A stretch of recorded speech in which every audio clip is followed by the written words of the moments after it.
Hey guys, today we're talking about hair treats, extensions, application tips.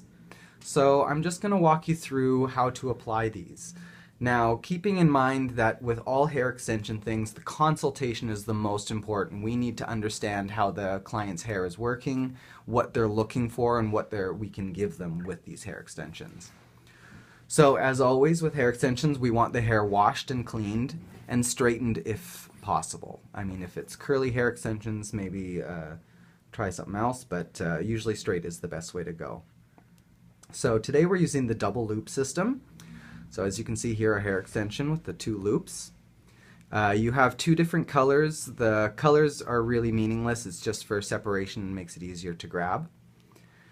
And with all hair extensions, you should always remember you're never going too close to the hairline. We always want to stay at least an inch or 2 to 3 centimeters away, just so that if the client puts their hair back, you don't see the bead show through. Secondly, we don't want to bunch too many of them together. That way they will build up under the hair and really be visible. We want to have the most natural split between them we can.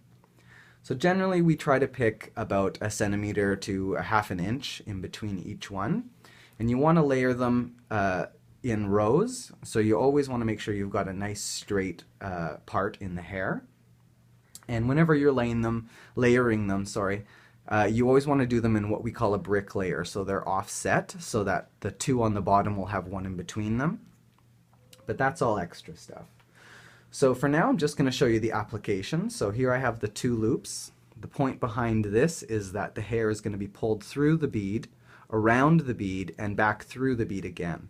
This way we're clamping on the hair and we're not doing maximum damage to the hair. We're doing very minimal damage. And the nicest thing about this is that you can slide it up again afterwards. So generally with hair extensions, we want to take about 1/4 of what the hair extension it is for hair. So we're going to take a little chunk of hair, and you always want to make sure you get anything that sticks out too much on the sides. We don't want to have the hair pulling too much in the center. We want to have an easy grip on their hair. That way they won't notice it and they'll be a lot happier. So here I twist the hair just a little bit. This just makes it easier for passing through. Now there's many ways that you can get the hair through the loop. You'll see different techniques everywhere. Find the one that's best for you. I mean, really, there's no right or wrong. It's what makes you most comfortable. So here, I've got the hair through the first loop.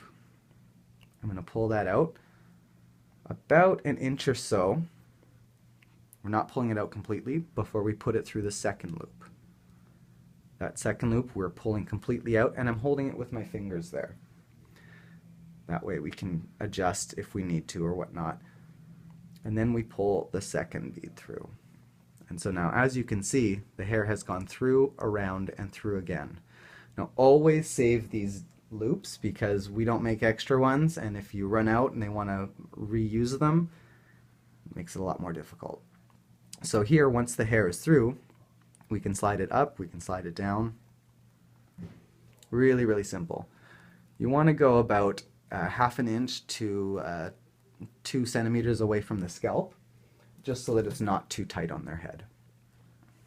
Next we use our hair treats pliers, and you'll notice on these pliers they have no teeth. Smooth. The point behind that is that we don't want to wreck the bead. So anytime you use a plier that's from a different thing, it will usually have teeth on it and will mark up and remove the paint from the bead. And that's not nice because then you can get some of that shine. But to keep the bead in the best possible condition, make sure you use ours. Another thing to note is that our pliers do not close all the way. The reason for that is that we don't want to put too much stress on that bead. We want to be able to use it for years to come. So now I'm just going to clamp it on the head, and you'll see I'm clamping it with the head. I'm clamping it flat. You never want to clamp it like this. That way it's going to stick out of the hair and cause problems.